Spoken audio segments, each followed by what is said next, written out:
If you're a naturally skinny guy just like me, I want to tell you about my experience with weight gain.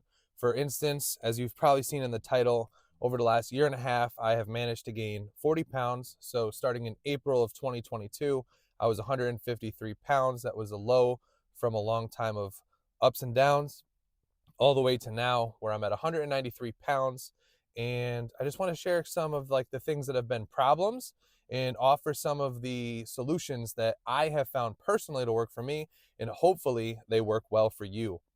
So, one of the biggest problems that I've faced has been appetite. I don't naturally have a big appetite. If anything, I'm not really driven by food much at all. I have to almost will my way into being hungry, will my way into wanting food. It's not like all the people that I hang around or have trained who naturally just seem to be like, oh man, I can't wait to have blah, blah, blah, blah. Like, I don't think about that. And that's just who I am. And it might be who you naturally are, because us skinny people, we have a lot of friends that'll see us go out to eat, and we might be able to eat a lot at that given moment. And they're always like, wow, how do you eat so much but say so thin? And it's really not that you eat so much, it's that you don't eat so much throughout the day, so that by the time you go to a big meal like that, you're able to consume a larger amount than most while appearing to stay skinnier or smaller than them. So that is a huge thing. And one of the things that I propose that helped me the most is honestly just tracking it. I track my food with MyFitnessPal religiously. I know that a lot of people don't care for tracking food, but if you want an objective way at gaining weight, tracking food is going to be your best bet. It's been my biggest savior. So I just give myself a calorie minimum. 3,600 minimum calories a day is what I need to have in me in order to know that I did my job for the day and I am on track to gaining the weight that I need to gain. And that's not a relative number for anyone, any given person. I just want to say that your own caloric intake is going to be subjective and based on you. So keep that in consideration. But I give myself a minimum, because if I don't at least have 3,600 calories, I am definitely going to be on a downtrend. And that doesn't mean that I don't allow myself to go above it, because I certainly do. I've had days where I've been 4,500 calories plus. It's not a norm because, again, I don't have a big appetite, but if I find a way to coax myself into having it, I've found ways to not be afraid of it as much as just accepting the fact of what it is. And another thing that's been big with that whole tracking bit is underestimating what I eat rather than overestimating. So when I'm tracking something and I'm not able to weigh it or measure it, you go out to eat and stuff like that, and you'll see something and be like, oh man, I don't know how much that is. If I go in MyFitnessPal and it's guesstimating that it's going to be 400, I might guesstimate that it's 300, so that I know, okay, I should probably have another 100 calories on top of that, because my natural inclination is to not eat. So psychologically, I will probably tend to track the higher amount to cop out of eating more. So I will underestimate the food that I have in order to try to compensate in that way. And another thing that I noted down, I got a list of notes down here just to kind of talk through, is that I had to find foods that are easy to go down, especially for times where it's like dire straits, where like I really just don't want to eat, especially like early morning and stuff like that. Milk is a huge helper. I do Fairlife whole milk, huge, huge, huge helper. I'll oftentimes either pair that with peanut butter or cereal in a large quantity. I weigh all my food, so it helps. I'll weigh my cereal, I'll weigh my milk.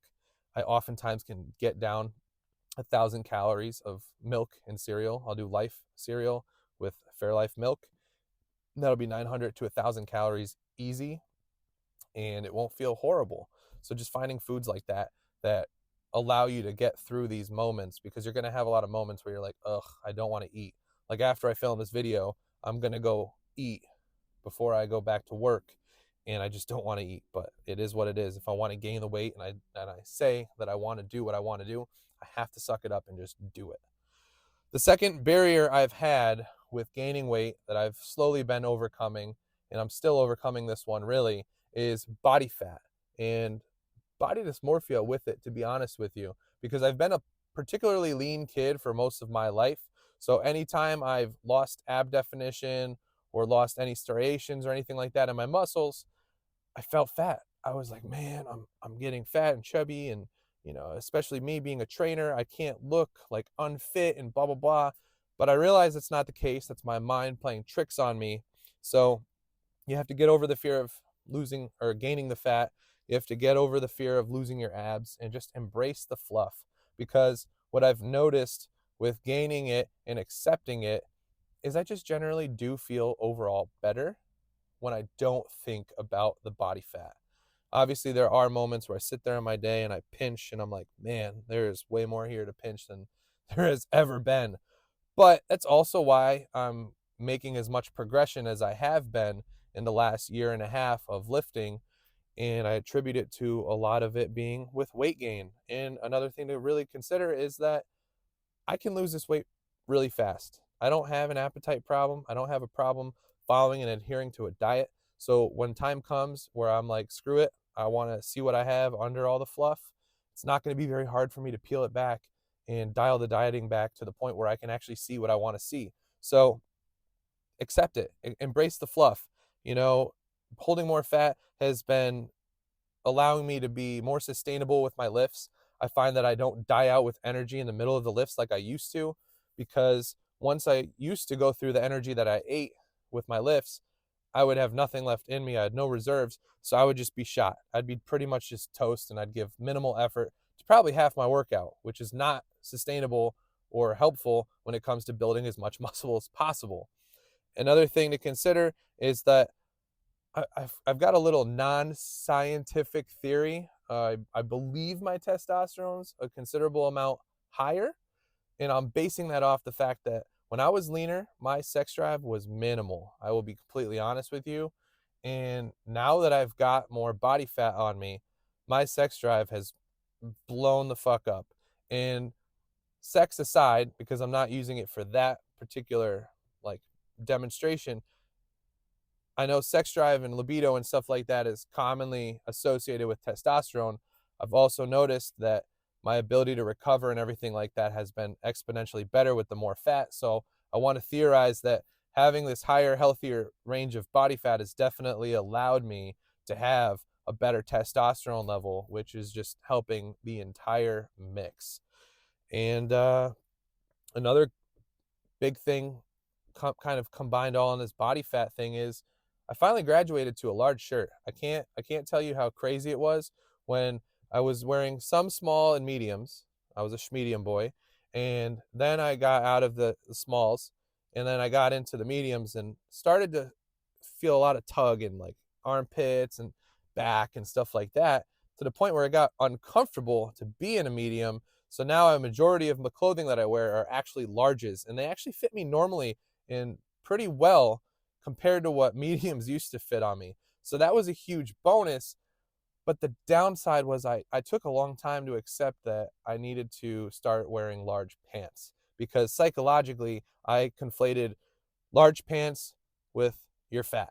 And that's not the case. I mean, I just naturally have an inclination to gain a lot in my ass and in my legs. So my legs and my ass were like killing me in my pants, so it was uncomfortable. And then when I would have big meals, the strap in the waistband is not conducive to my low appetite and my mindset of feeling fat all the time. So I had to get to a point where I accepted the fact that I would be wearing large pants, especially while I'm in these bulking phases. And that's completely fine, because you know what, man, if your shirt's large, then you just got to accept that your pants are large. And that's a good thing, because you're gaining the weight and you're not fat and everything's good. So these are all things that I've had to kind of go through with that. The last thing that I'd say that helped a lot with gaining the weight is meal timing. And not meal timing in the sense of timing it before this or timing it before that. It's just literally prioritizing front loading, trying to get things done earlier on in the day. Because if I went with my natural rhythm, I would probably start eating around 11 or 1 o'clock in the afternoon. And by that time, when I front load in the morning, I could have already had almost 2,000 calories of my food been done with. So front loading in the morning is huge. Try to use some of those easier foods in the morning to get it done. That's where I'll have my 1,000-calorie cereal and stuff like that. And I know it's not easy, but I wake up at 4 or 5 in the morning every day. to go to work. And so it's not an appealing thing to wake up that early and eat. But if you really want to gain the weight, these are things that I found that are very helpful, just to mindfully tell myself, all right, it's early morning. There's nothing wrong. You're not fat. Everything's good. Eat the food, man. Eat the food. You will get bigger. And I have, and I'm grateful about it. And I'm excited to see where it goes from here. And the last little thing that I'll leave you with is too, with the whole meal timing thing, is keep snacks on hand. In my drawer at work, I have Cliff Bars and nuts and whatever else available to me at all times. Oftentimes, if I'm drinking a liquid, I will have some sort of carbohydrate or calorie in that fluid, because again, it's just easier to have. And yeah, that's pretty much it in a nutshell. So screw your appetite. Don't worry about getting fluffy, because you can lose it. And try to front load your food in the beginning of the day. I hope all of this information helps. It has certainly helped me in my pursuit to getting bigger. And I look forward to sharing more information with you guys in the future.